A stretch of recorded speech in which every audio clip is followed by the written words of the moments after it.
I welcome you to session 28 on scaling up capacity to address global sorry, I'm jet lagged. To address global biodiversity goals for data mobilization and use. I'm your moderator, Laura Russell, and our co-moderator today is Libby Elwood. Libby will be on the Zoom and chat. This year's meeting was made possible in part by the generosity of our sponsors, especially our diamond sponsors, and we are grateful to them and of course also to Oki Congress for today's tech support.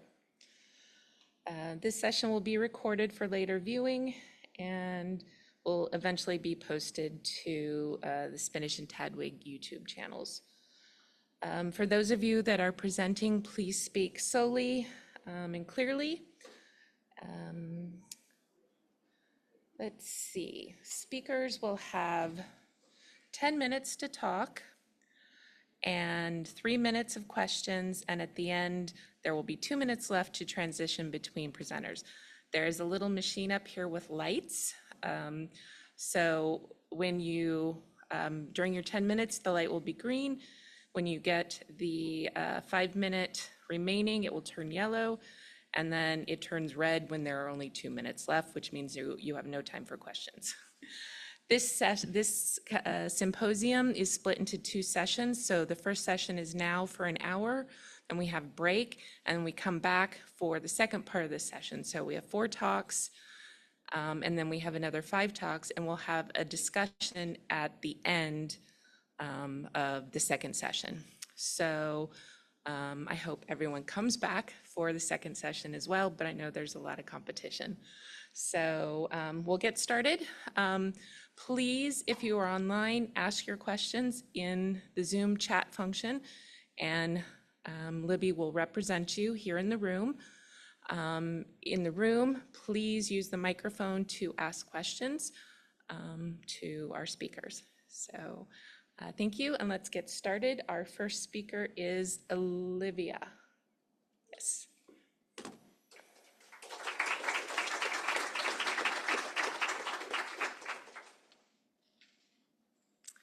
Hi, everyone. I apologize in advance. I'm on 2 hours of sleep, so I'm very tired. But we're going to get started. So, yeah, hi, I'm Olivia Mitrovic. Today I'm going to be speaking to you about the new integrated collections management system that we are currently rolling out across my organization. I'm employed at the Royal Botanical Gardens of Kew.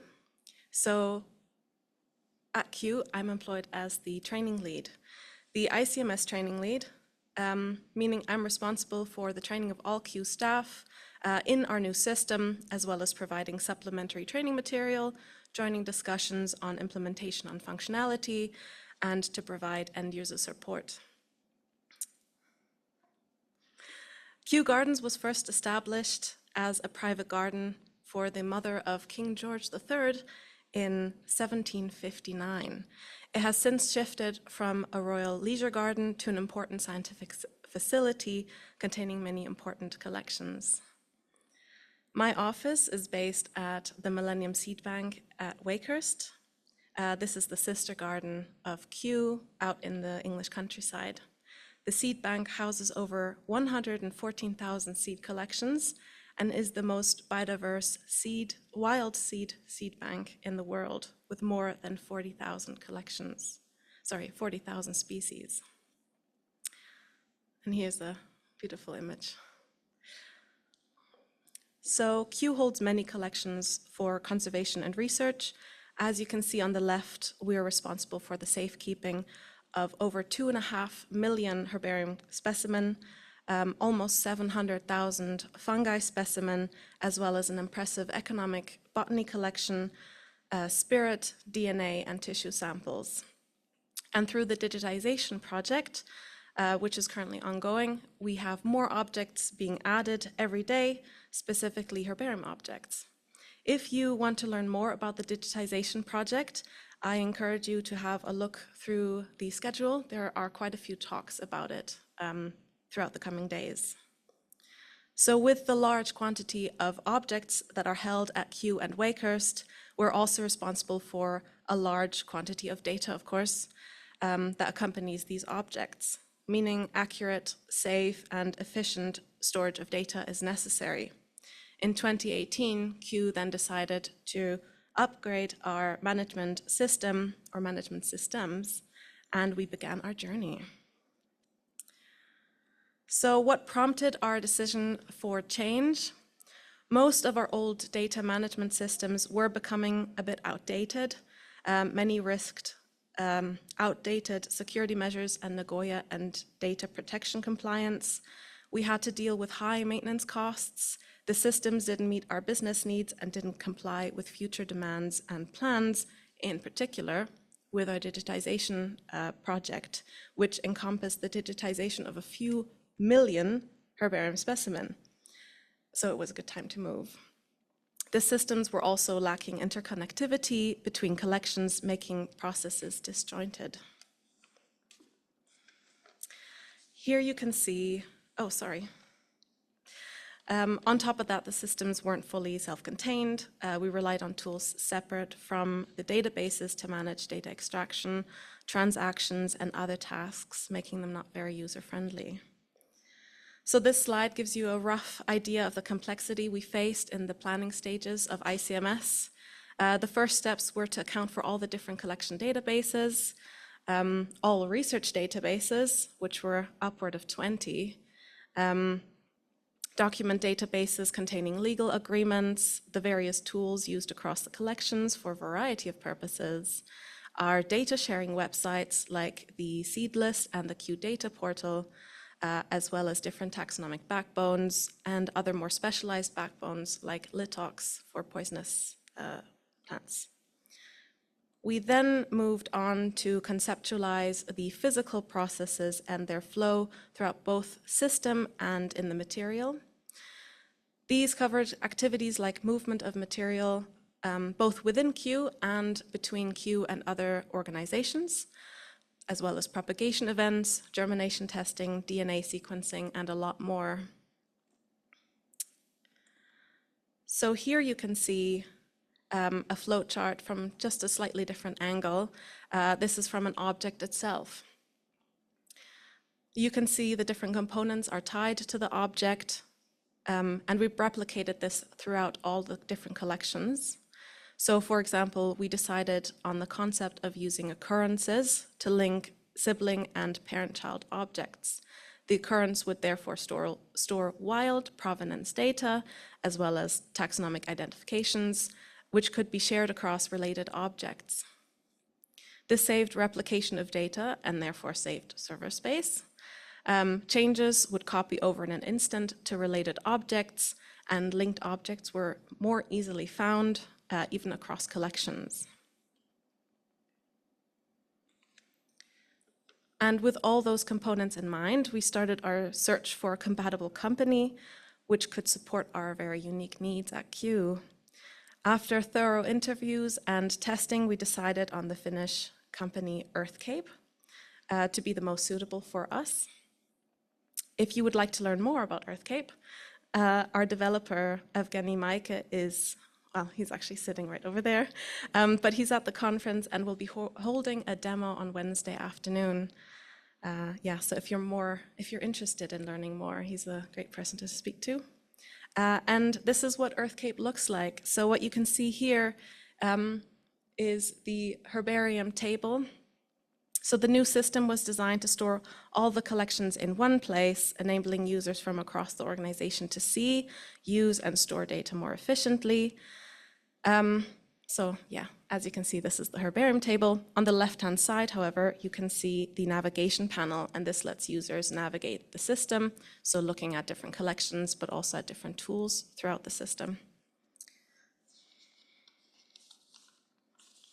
Okay. So what are some benefits we've observed since moving to the new system? Well, for one, we were able to resolve all of our more pressing issues regarding security, legal compliances, and maintenance. As I just mentioned, almost all collections are now in one place, with actually just a few more to go. which now allow connections between objects to be established. We were even able to integrate many of our external tools, like several data import tools. We now use just one data import tool for our single system, which even allows for bulk updating of data. And one of my favorite tools, we now have an advanced data extraction tool, which we called ECAT, so the EarthCape analysis tool. And this was first implemented on request for the seed bank from seed staff, but has since been rolled out to all collections and to all staff at Kew for use. So you can use it for complex data extraction. Tying into data extraction, housing all the data in one place has also opened up the possibilities of discovering links in biodiversity and other ecological fields that would have not been previously observable in split databases. So here's an example of a seed object record within the new system. So on the object, okay, I was gonna click and then it highlights the different areas, but that's okay. Yeah, so on the object, we now have the ability to link to related objects. We can streamline legal documentation, keep historical data on taxonomic names, store extensive data on provenance, record physical processes, and so much more. And what are our future plans with ICMS? So we are still adding more collections to the database. We still have the living collection, the in vitro and slides left to be added. We're also still merging many of the researcher databases into EarthCape. We also want to improve on some existing tools like the data import tool, which we're actually currently working on. We also want to expand on propagation events. We also want to add some more tools like a proper mapping tool and an automated system checking and testing tool that allows us to test for bugs once updates have been rolled out. We're also currently working on getting an offline version for use in the gardens and out on the field when you're collecting, and to create public access links to replace our current seed list and our Kew data portal. And who knows, maybe integrate AI at some point. And if you want to learn more about our journey with ICMS, there's a great video available on the link below. You can also use the QR code to find it. Please scroll to the bottom of the page where you will find the video. But yeah, thank you very much.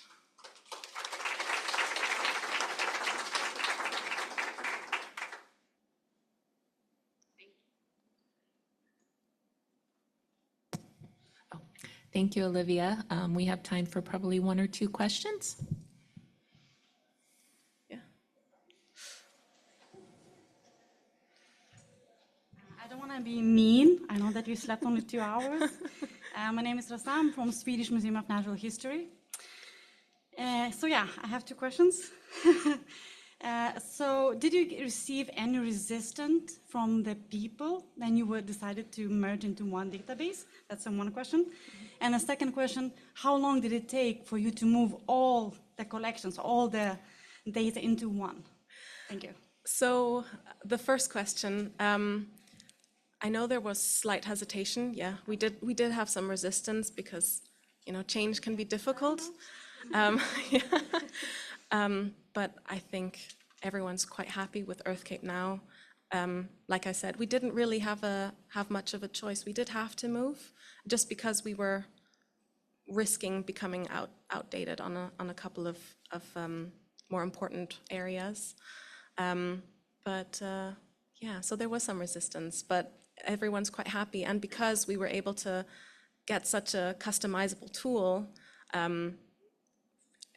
we've been able to add a lot of things that were missing in the old databases. So everyone's quite happy now. So yeah. How long did it take for you, all that transition time? The transition, well, we started in 2018, and then we properly started working with moving. We started with DNA. DNA was our first collection to be added. Sorry? Good choice. Yeah, yeah. I'm from And, DNA. oh, good. Yeah, and I think that started in 2020.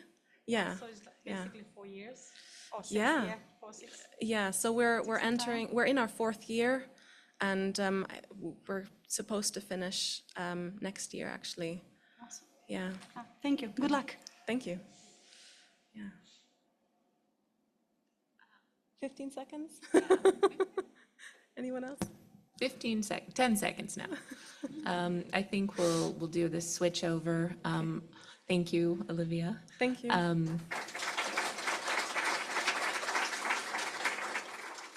I didn't mention, but we can continue the conversation in the group chat in Oxford Abstracts. You click on, if you're on the website, you click on, there's a little button on the right that expands the chat window. If you're on your mobile device, there's a little chat bubble. And there's a group set up for session 28. Our next presentation is a video presentation by Brooke Long Fox, and she is not present on Zoom. It's the middle of the night for her in the US. And so we will forward any questions to her at a later date that she can follow up with. So we'll listen to her video now. For attending my talk, Addressing Global Biodiversity Through Scaling Morphobank for Long-Term Sustainability. My name is Brooke Longfox, and I would like to thank everyone for having me here today virtually.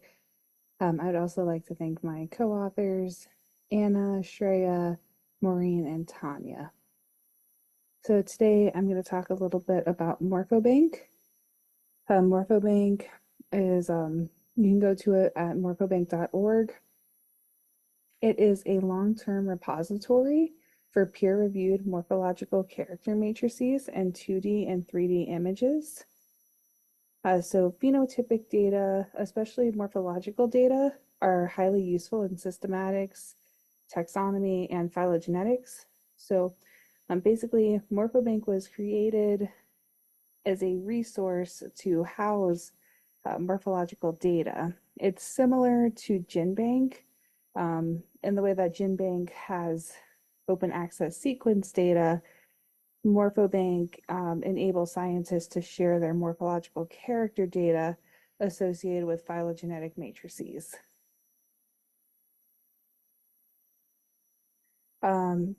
Morphobank data is fair, so it is findable, accessible, interoperable, and reusable. So it's a fair database that provides open biodiversity data in the form of morphological characters.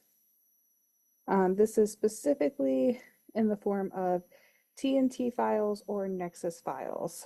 And this data is from peer-reviewed publications. So those people that go out and they create a phylogenetic matrix and they go through the research process and then they publish their tree in a journal. The data associated with creating that tree can be added to Morphobank and then cited, or it can be reused for other projects. As I mentioned, all the data in Morphobank is open access, so anyone can go and either download data, they can upload their own data, they can share it. All projects that are published in Morphobank get permalinks. They also get citable DOIs. And so if you publish a paper, you can include the link to the data in that paper. All of the matrices are fair. Morphobank also supports 2D and 3D images. So a lot of time with these morphological character matrices, they are built basically using images of specimens or taxa. And so you can incorporate those images into the matrix files, and you can even label them and describe them, and it helps with reusability of the data. Morphobank also has curator support for data formatting. There are 4 people that are curators for Morphobank that are happy to help you out with your data set, and maybe get the formatting right, or any type of way that you would like to share it before publishing.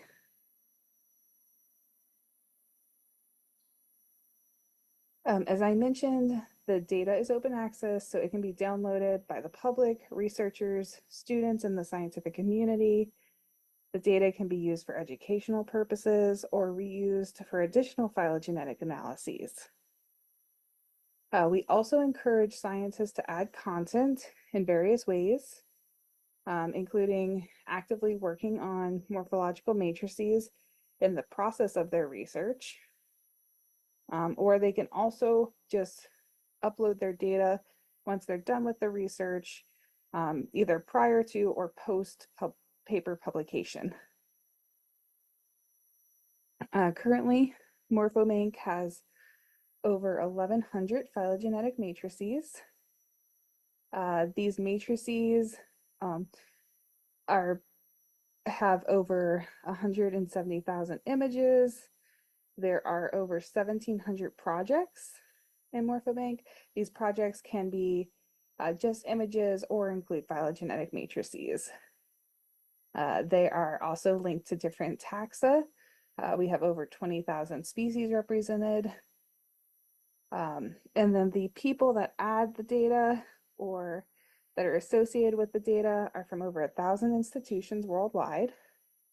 There are over 4,100 scientists that currently use Morphobank, and the data in it is representative of data published in over 200 journals.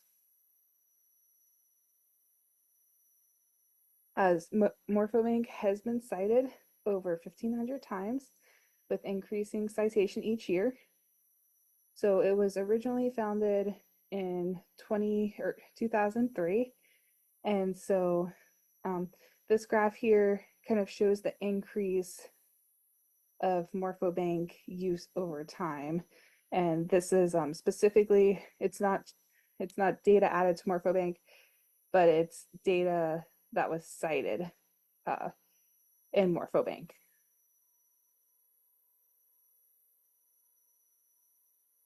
We are currently partnered with the American Museum of Natural History to train volunteer curators.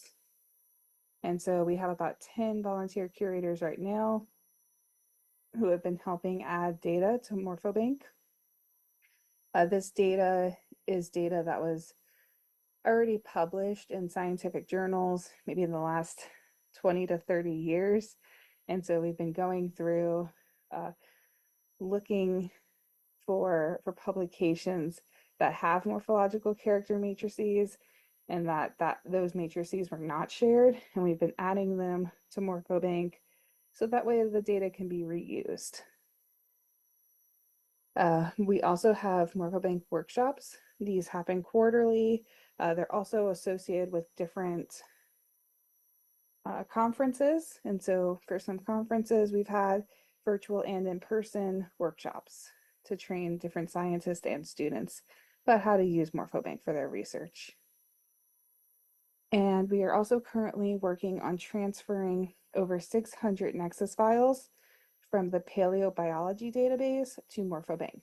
So the paleobiology database, which is PBDB for short, they no longer want to house their Nexus files that have morphological character data. So they have transferred them to us, and we are working on adding them into Morphobank.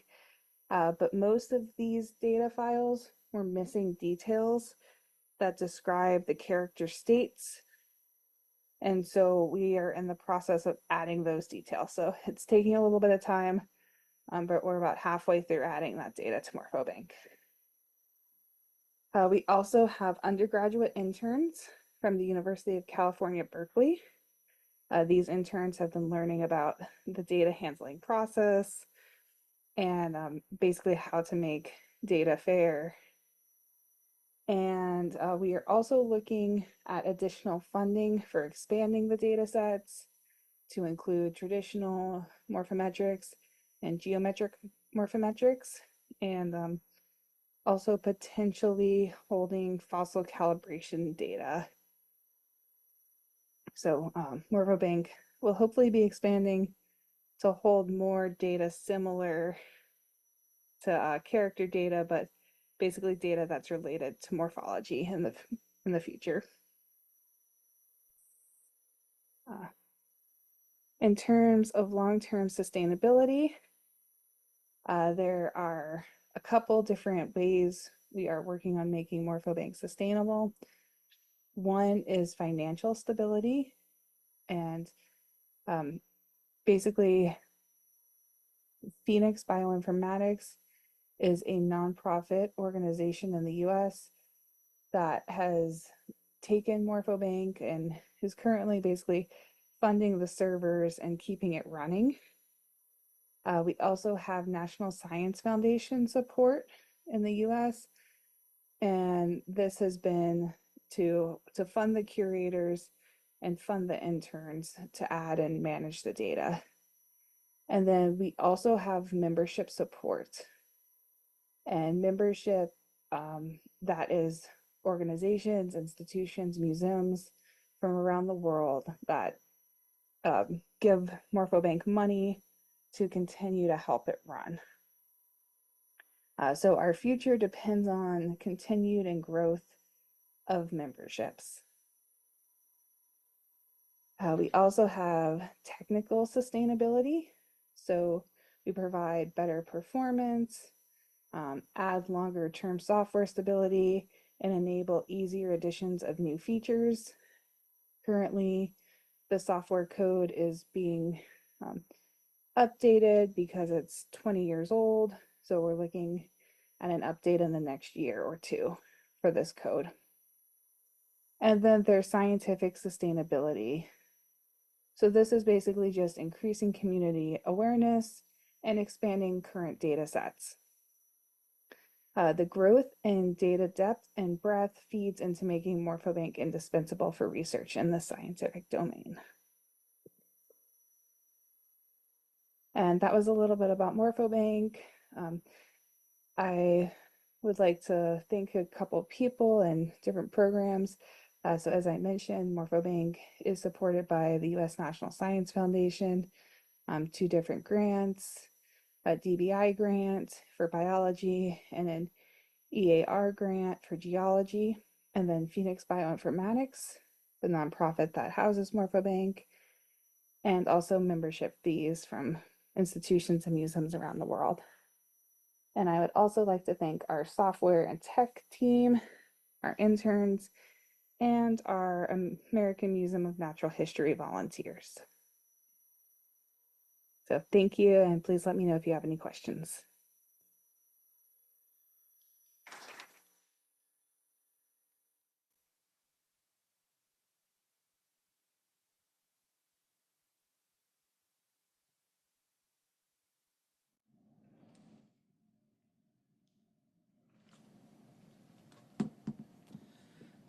We didn't actually have time for questions on that one anyway.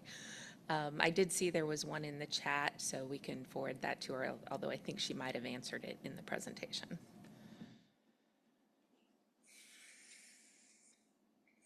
And I'm up next.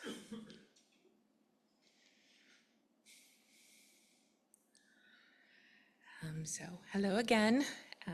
As I mentioned earlier, my name is Laura Russell, and I am the training officer in our Community and Capacity Department at the GBIF Secretariat. My topic today is utilizing hosted infrastructures to enable local communities to publish and present their data.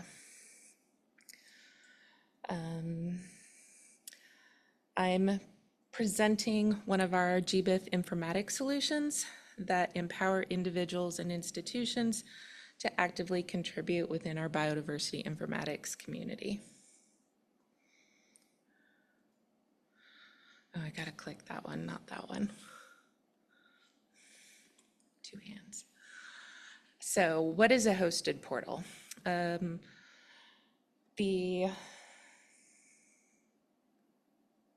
get this coordinated, sorry.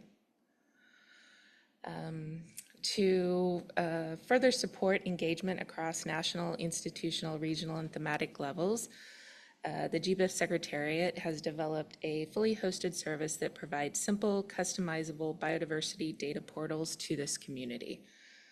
Hosted portals give recipients a website and data access point that describes them and their work using their visual identity and supports local languages through community-led translation.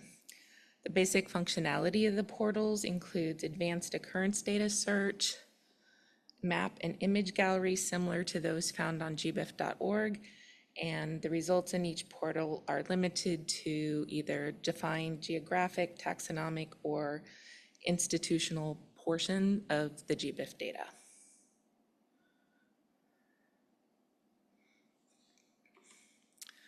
So who is it for? The GBIF participant nodes, the data publishing networks, and institutions all play an essential role in promoting the use of biodiversity data within the community and shared to GBIF. By reducing budget investments directed towards custom web development and hosting, this service allows community members to deliver the results of their data mobilization efforts and to shift their focus toward other critical community engagement activities like data management and stakeholder engagement.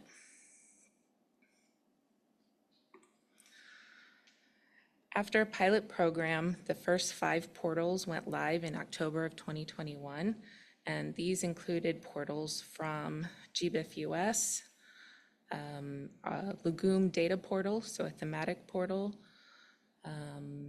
the Pacific Biodiversity Information Facility, the Rotterdam Natural History Museum, so an institutional portal, and SYM Colombia, which is the GBIF node in Colombia.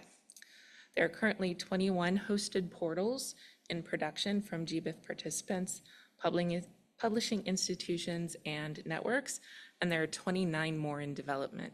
So the popularity has been growing. You can see some of the examples of them. So these are the ones that are from GBIF participants, and then we have one regional hosted portal for GBIF North America. So we've got Colombia, Uruguay, Canadensis, East Asia Biodiversity Conservation Network, Ecuador, New Zealand, South Africa, the Scientific Committee on Antarctic Research, and GBIF US.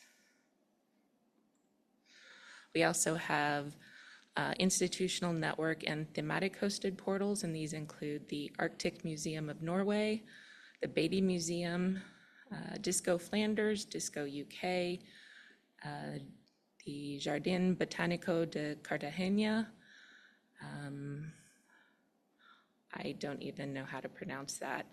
The Land Portal from Germany, the Legume Data Portal, the Living Norway Ecological Data Network, the Natural History Museum of Rotterdam, the Pacific Biodiversity Information Facility, and the Virtual Herbarium in Germany. So a really great selection. All of these can be found on the hosted portals page, and you can link out to these portal websites and test them out and see what they have on their portals. I think it's also really nice that the portals allow communication. So in addition to having a visual identity, the portals also offer blog posts so that the individual portals can communicate news about their networks. They can provide links to training materials or other resources. There's an about section, so they're highly customizable. They are all hosted in GitHub, and through a application and setup process, the GBIF informatics team is very helpful in getting a new hosted portal going. So how to apply? Participant nodes and their partner institutions can apply to participate in GBIF's program at any time. The Secretariat reviews all the applications and bases decisions on the defined selection criteria. The review process typically takes 2 weeks, and then decisions, the applicants are notified of the decisions. In addition to applying for a hosted portal, GBIF participant nodes can also apply for a hosted IPT. So this QR code links to the application criteria. So there are things that relate to, do you have, if you're in a country with a GBIF participant node, do you have that node support in applying for a hosted portal? Questions about if it's a thematic network, they just want to know about what your portal will be doing and how it will contribute to the network. I should say we. So this is just a demonstration of the GBIF US portal. So there's a search interface, select a record. It will open a display out to the side with all the data about the occurrence record here. You can switch to the gallery view, the map view, and there is also, you can download data from here. So that, I don't know where my thank you note went. There should be a thank you there. Thank you for listening. If you have any questions, we have several people here from GBIF, including I think 3 people from our informatics team who can tell you about the behind the scenes details of how the portals work, or you can talk to me and I can tell you more about the application process. So, thank you.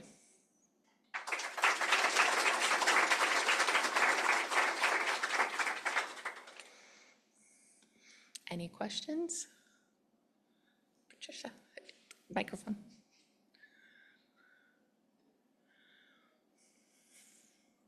It's not really a question. I just wanted to add for the Disco Flanders portal that there is also an additional tab where you can see where your local specimens are cited. That is also a function of GBIF. And this is something that really convinced our partners and that they found a really nice added value that they can directly see where the specimens are cited in the literature. That's great. We do have, even if you don't have one of our hosted portals, there is a GBIF citation widget that you can add to your own websites if you want. Anybody else? Anything online?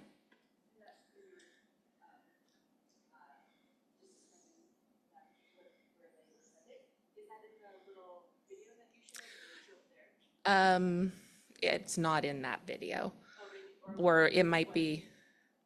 I think she's talking about like when you go to a page on gbif.org, you can click citations or literature citations, and then it gives you a list of all the papers that have cited your data that can be added to the portal.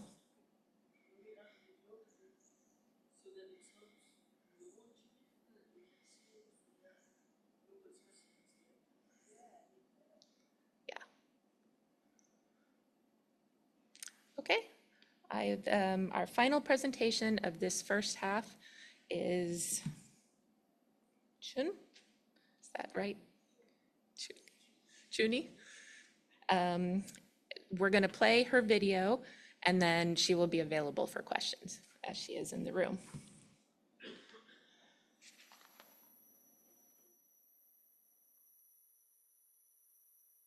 Hello everyone, I am Zhenyu Zhang, the speaker for this section and the product manager at the Taiwan Biodiversity Information Facility.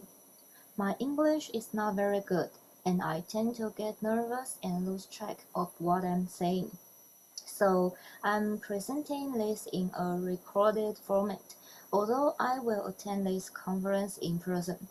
The topic I will be discussing is establishing an integrated biodiversity data portal system, a showcase in Taiwan. Before introducing the system, I would like to take a moment to introduce the Taiwan Biodiversity Information Alliance, abbreviated as TBI. TBI is a national-level data integration alliance that currently includes 10 organizations which maintain biodiversity database from Taiwan. This September, 3 new members will join the alliance, including CPC Corporation, Taiwan's largest petrochemical energy company and TBI's first corporate member. The initial concept of TBI dates back to 2017. By 2020, we officially established TBI, and in 2021, we held an MOU signing press conference and established the Secretariat. TBI has 5 major visions: to promote the open access of biodiversity survey data, strengthen the interconnection between biodiversity databases, facilitate cross-agency project collaboration and biodiversity information technology exchange, enhance the usability of biodiversity information to support conservation decision-making, and build a collaborative platform for the biodiversity information network.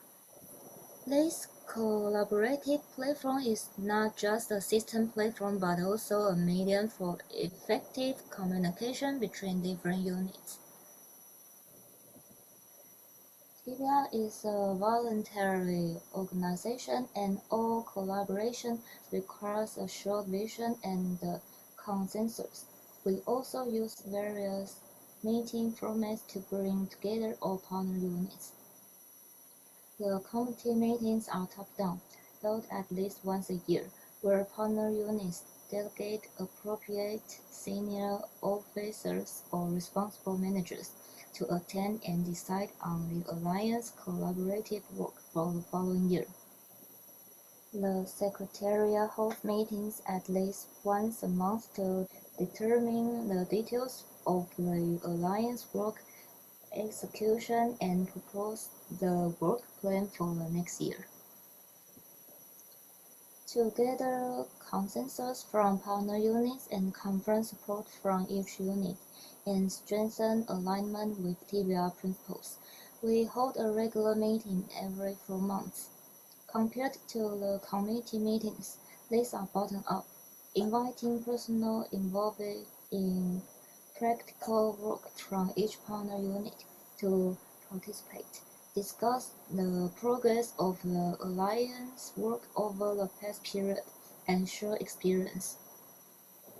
Working groups, on the other hand, can be independently initiated by members of partner units for specific tasks, with participation open to personnel outside the alliance. There are already more than a dozen TBI members who have their own biodiversity databases. With so many biodiversity databases in Taiwan, is there a way to access all the data at once? TBI chose to design and commission Taiwan to develop an integrated biodiversity database portal system. Users can query data from Alliance members through this system. Initial planning prioritized the needs of specific user groups. The system is also open to the general public after its official launch. Before the system went live, several preparatory tests were performed. The first was to confirm the alignment between data standards and catalogs through interviews with each unit. In 2021, TBI wrote and published the Biodiversity Data Domain Standard in Chinese, based on Dawn Core, to facilitate communication between Taiwanese government agencies. The Alliance also asks each partner unit to use these documents' recommended standards to address their data field names and formats. The Secretariat conducted interviews to understand each partner unit's actual data situation and discuss how to handle cases where data fields could not comply with the Biodiversity Data Domain Standard in subsequent data integration process. Additionally, the Alliance requests all partner units to align their species list according to Tycho's taxonomy perspective. For partner units that are not able to use Tycho's taxonomy framework in the short term, the system will assist by mapping the species information provided by the units to Tycho's taxonomy through a scientific name matching process. My colleague Si Cai will introduce Tycho in the section 18, so please join if you are interested. Next, we designed a proposed API format. Due to differences in data fields among partner units, the data portal only consolidates common fields, and the Secretariat design suggested API specifications for reference in unit development. Then data will be integrated into the data portal through APIs developed by each partner unit. We continuously discuss data exchange needs with partner units and confirm system development progress during each regular meeting. We also conducted potential user interviews and subsequently designed the system's website presentation based on the collected requirements. The website design includes functions for accessing raw sensitive data. 6 months before the official launch, we began to integrate the APIs from partner units to obtain their data, but some units cannot immediately develop APIs due to resource constraints. In such cases, we ask partner units without APIs to upload their data to JBeef, and the data portal system retrieves it through Tdwg's API. Even though partner units have been advised to adjust their data field names and formats to align with the standard, some data format inconsistencies, such as coordinate systems and dates, still occur. Therefore, before data is presented on the system's front end, we performed simple data cleaning. The Biodiversity Database Portal system officially went live in December 2023. The system has two major highlights: most convenient and most comprehensive. For convenience, in addition to one-stop cross-agency search and download, and each record can be linked to partner units' databases. For comprehensiveness, the system combines species occurrence records with collection data and provides precise locations of sensitive species after online application. We also continuously integrate Taiwanese biodiversity information, related documents, and educational materials on the system's website.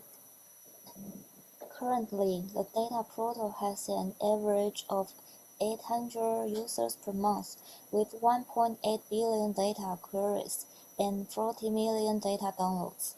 We have developed a backend for partner units on the system website, allowing members to view the usage of the unit's data on this system. The development of the Biodiversity Database Portal system was made possible thanks to the financial support of the Forestry Bureau and the Taiwan Ecological Network, the assistance of Tdwg's engineer Jing Li, and all team members, the suggestion and feedback from all Tdwg partner unit members, and all individuals who participated in user interviews and testing. Thank you all for listening.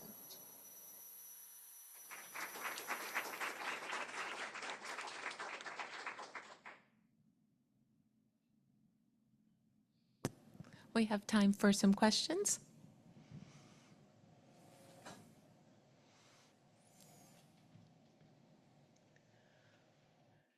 If you have a question, just come up to the microphone, please.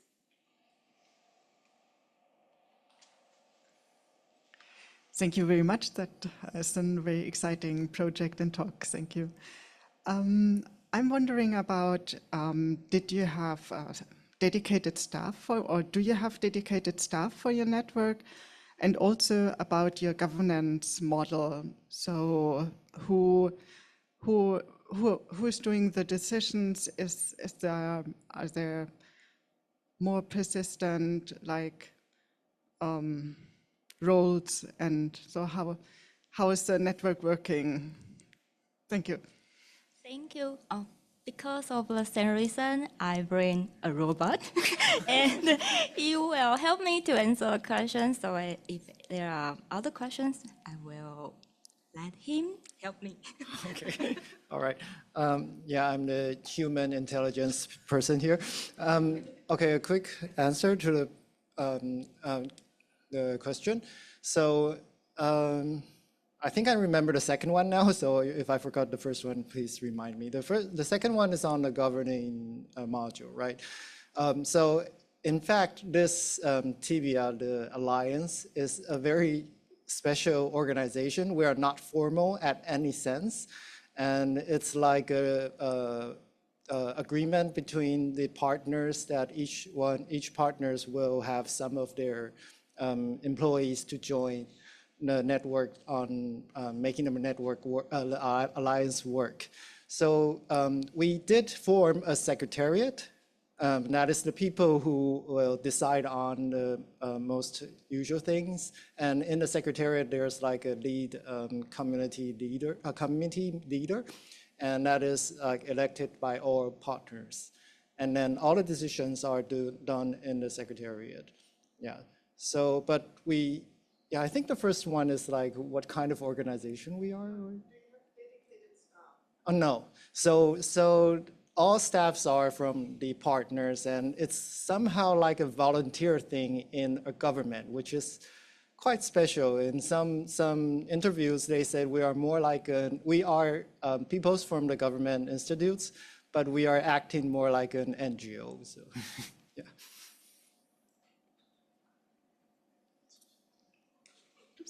There's a question in the chat from Esteban who asks, how do you manage data of sensitive species? Is it done in an automatic way? And if time allows, I'll ask my own question after that. Okay. Yeah, when we formed the alliance, the sensitive species is one of the priority tasks that we are discussing. So we did decide a sensitive data progress thing, a document. And so basically we use the protected species list in Taiwan by the law, and also the National Red List assessments results. And we use those species list as those species will be automatically, their coordinates will be automatically blurred when we provide it into the public. So that's and you can only get the original coordinates when you when you apply for the sensitive data. Yeah. So then my own question. One of the visions that you outlined, I can't remember the exact wording, but it was something about supporting conservation decision-making through this. I wonder how you are doing that or plan to do that, or yeah, what that looks like within that system. Okay, so actually, I think I'm not very sure, I mean, in Taiwan, we know there's a huge need of these, like just a simple query, a spatial query, like you choose your location and know what kind of species occurs there, especially those sensitive or protected species. Just that kind of species list is a huge need for conservation decisions. I believe not only in Taiwan, in many places too. So now that kind of thing is being used as the main use for conservation decisions in Taiwan now, especially there's a kind of there's many small constructions that's like you're just building a small dam along the stream, and usually that won't enter the legal environmental impact assessment because it's too small. But the government also asked the construction units to at least check if there is any sensitive species occurring there. And this kind of quick search provided by this kind of integrated platform is proved to be very efficient and useful in Taiwan. But also there's going to be some data quality issues, but we won't be able to talk about that now.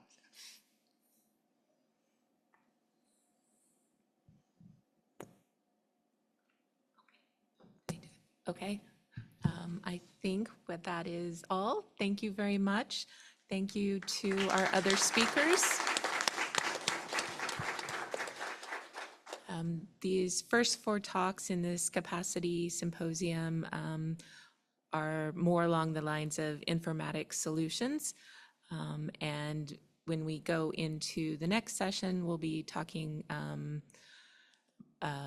capacity through different programs. And we also have an example of through documentation. So I hope that you are all able to come back for the second half of this session after the break. And we will again have a discussion at the end. So hopefully our speakers from this session will come back to participate in that discussion as well. So thank you, and we'll see you in 30 minutes, hopefully.